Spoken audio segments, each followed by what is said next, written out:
Andy Katz has released his Big Ten preseason power rankings. We spoke with Brad Underwood earlier in the show. His Illini topping Andy's list, beating out an Iowa team that returns Luka Garza and Joe Wieskamp.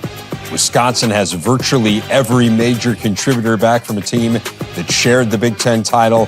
Michigan State always in the hunt. Rutgers is loaded again. The league figures to be incredibly deep on the heels of a campaign which saw 10 Big Ten teams projected to make the NCAA tourney before the season was canceled due to the coronavirus pandemic.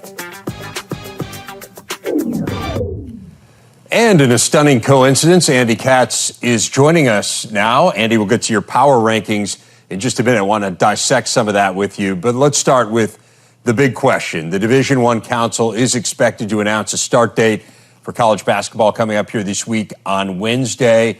What is your sense as to what this season is going to look like? Well, the good news is I think they're going to actually come out with a date. And unlike college football, I think we're going to see a lot more unity, at least at this point of the calendar year. What that date specifically will be, it's still a little unclear. My best guess in talking to a number of different people, both in and outside the NCAA, my feeling is it's going to be either November 21st, 23rd, or 25th. So sometime in that Thanksgiving week. It's not crazy to think they would still go back to the original date of November 10th. But what I don't think will happen is being pushed into January. It is your belief then that we follow a fairly traditional structure, just starting a little later, as you said, than normal, that there would be non-conference games then, November, December. Obviously, we know the Big Ten's had some conference play early in the year recently here with the 20-game schedule. But by and large, is it your belief that it would follow that kind of traditional model? Yes. I mean, Matt Painter, Purdue head coach, as we all know, who's on the men's basketball oversight committee, he wanted to see conference first, then non-conference to ensure you get the conference games in. And there is some movement for that. But by and large, as you just said, I think we're going to follow more of a traditional path, in large part because of contracts. There are contractual obligations for so many of these non-conference events, and there are buyout clauses. And you could argue, well, is there a force majeure because of a global pandemic? A lot of these don't have that in them. I think we're going to see go back to the old way, which is non-conference, conference. Because I think once you get into conference and similar testing protocols, I think they're going to stay with that the whole rest of the way. I was talking to Brad Underwood earlier in this show, and we were talking about the possibility that not everyone may play a similarly formatted schedule in terms of the number of games they play, how many conference versus how many non-conference. There's just so much uncertainty, and he brought up the word unfair. He said the NCAA tourney selection may be a little unfair in that way because you're in this kind of comparing apples and oranges, and it's very difficult to know how teams compare to one another from different conferences if we haven't had a lot of play between conferences.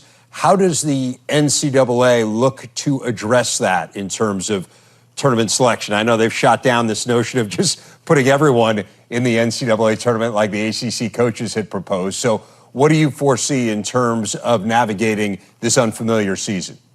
So I agree with Brad, but I'm going to take out the may. I think it will be unfair, and everyone accepts that, or at least should accept that it won't be equitable this year.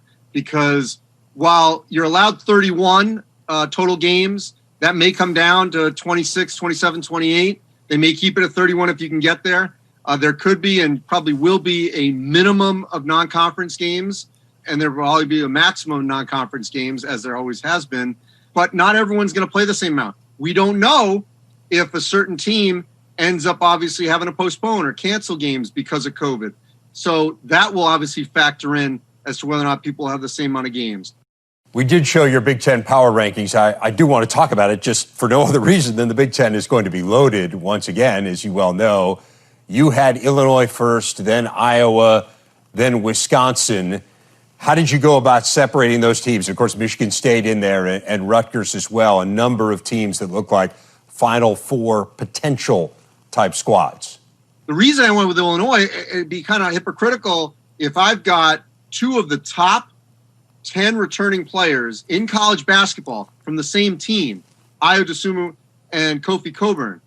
How can I not have Illinois first? I really felt had we had a full Big Ten tournament, they were the hottest team that I thought was positioned to potentially get to the Final Four. I felt really good about Illinois. Iowa obviously has Luka Garza, who will go in as the preseason Big Ten and National Player of the Year. Jordan Bohannon coming back from the hip surgery. We don't know what he'll be like. And we know that Iowa had defensive problems. And with Wisconsin, came on late. You and I sat on that desk and talking about their struggles early, but they came on late, got a share of the Big Ten regular season title. They got everyone back but Brevin Pritzel. They like their newcomers, but what they don't have is a star. And maybe they don't need a star, but they don't have a Garza, an Io, and it could be a different player each night that helps them win a game. But that's why I slid them back a little, because we just don't know who that person will be on a given night. And with Michigan State, it's a new point guard. We got to wait and see on the Spartans. And I love Rutgers, but once again, now they're going to handle expectations.